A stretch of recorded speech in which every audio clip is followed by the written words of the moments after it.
Hi guys! Welcome back to my channel. Ate Manas here again. 2:30 AM sa Kabuntagon. So, murag na ana damang ko magsige video nga nga oras no kay wala man gud ko ilain nga time. But anyway, today I'm going to tell you something. Very stressed gud kaayo ko karon ng mga panahon na kay naay something nga naga bother sa ako agad for many days na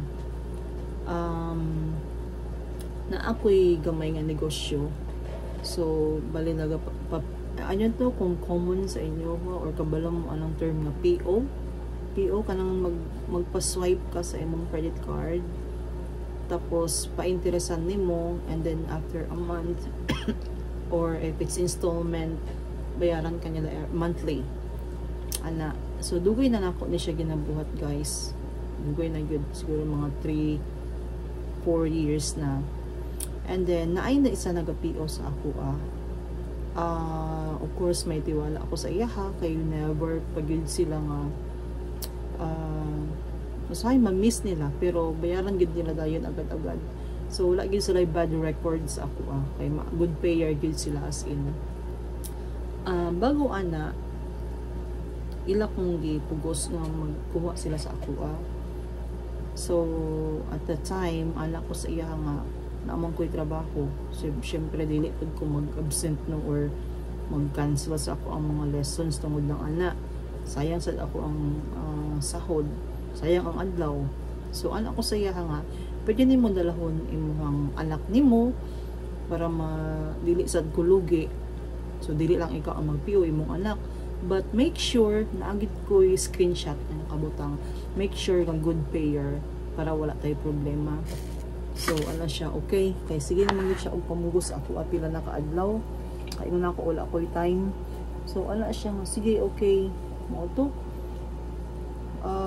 ginipapiyo na ako siya pero dili na siya mo ang issue guys.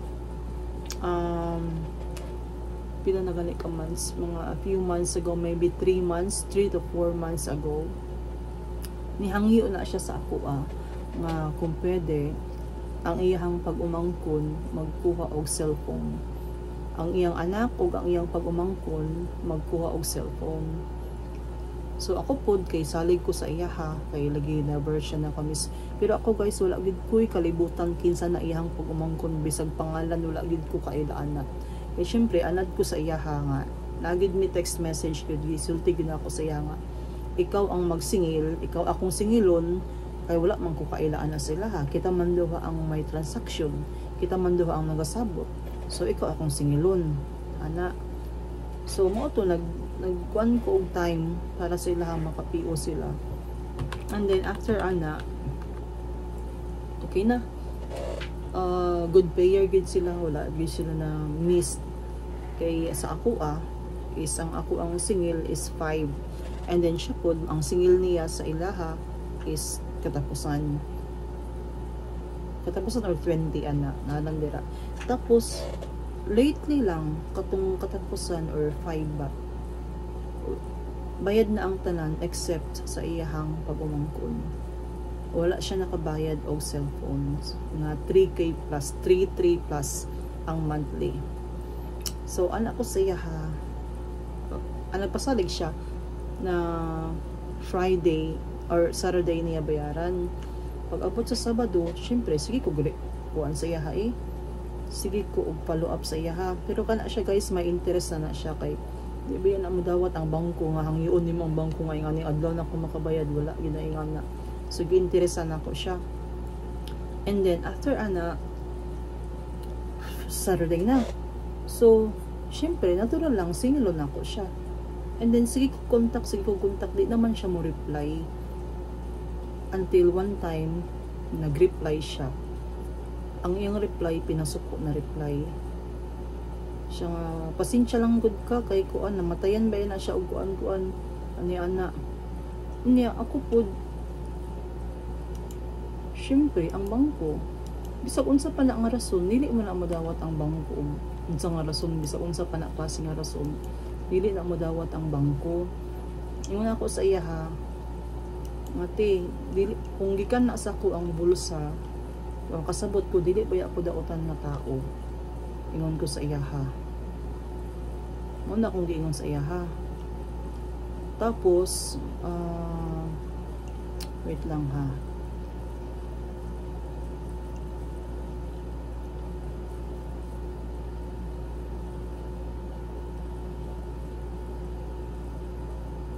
Okay, mo na siya text message dire. Ala ko saya nga lisod jud kaayo magpautang ti oy kay paningkamuti lang ti mabayaran ha kay sayang ang penalty pangbugas pa na ala ko saya ha. Unya ibutang niya dire.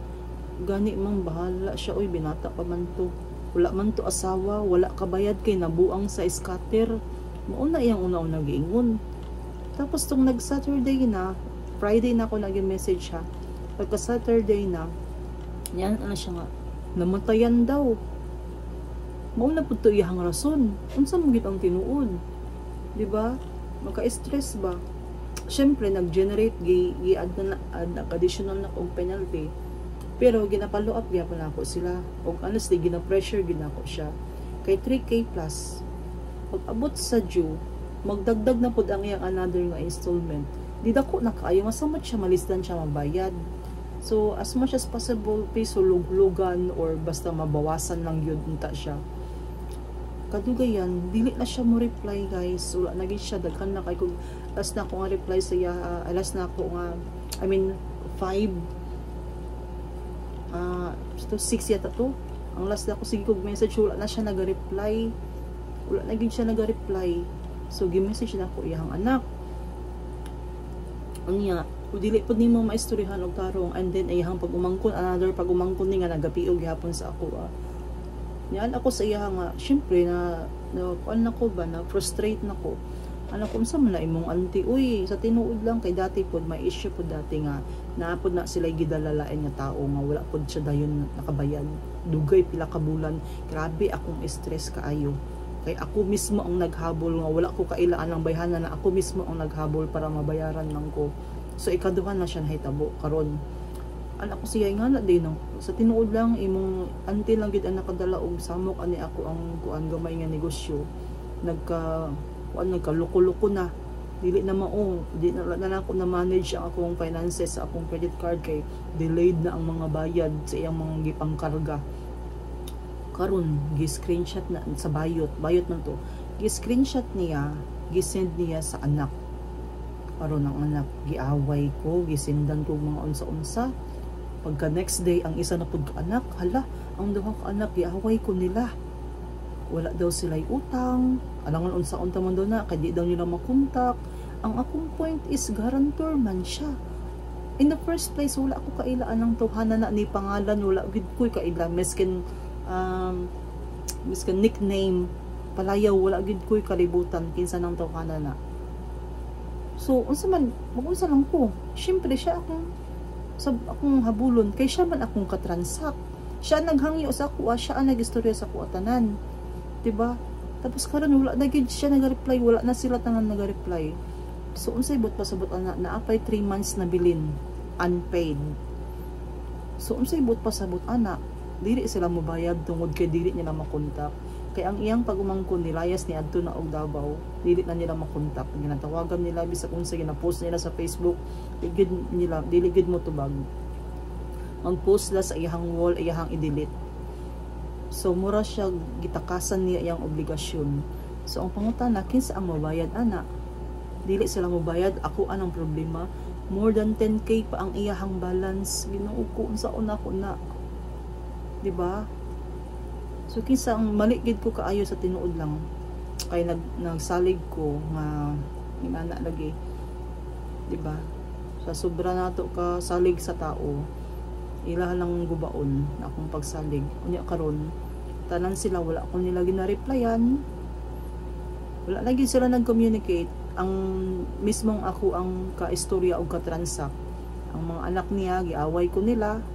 Ang ako mismo ka-transact wa gyud ni reply dugay ng panahon. So unsay bot pasabot ana takasan nila.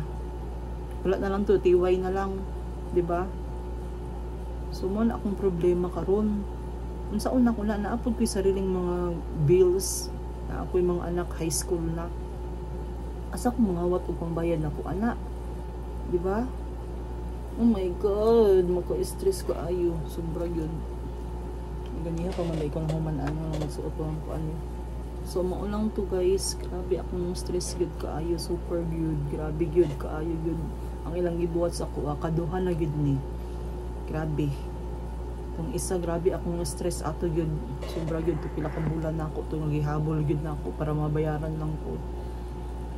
Tapos kanina po wala ko kabalo sa una ko na sila magpabarangay na lang siguro ko para ma-settle kay naamon ko yung mga evidence po, naamon ko yung mga chat sa iyaha na kuan nagpatunay bisag na ako'y interest na ako'y penalty, hindi ako pagbaya akong penalty guys. Ang penalty na ako is gituyo na ako na para masayangan sila sa interest, ma-pressure sila og bayad.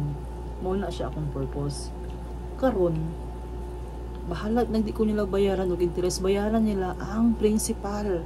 Mao lang na ang ako ang kuan may sabo ron. 10k plus pa ang principal. So hatag na lang nako tong cellphone. Ha? May pagipalit na ako tong cellphone sa akong anak no kay napuslan pa. Grabe ang ilang gibuhat sa ako agyud, grabe wala ako kasabot unsa klase nga tao, sila pa ang isog. Sila ang may atraso tapos sila pa ang maisog. Grabe maka-stress, sobra. Hay ambot. Anyway, wala to guys. So nagarant lang ko karon no. Mao lang to. Matulog na ko kayo mo makatulog ko ani it's 2:41 AM. So mao lang to. Salamat kaayo sa pagtan-aw. Bye-bye.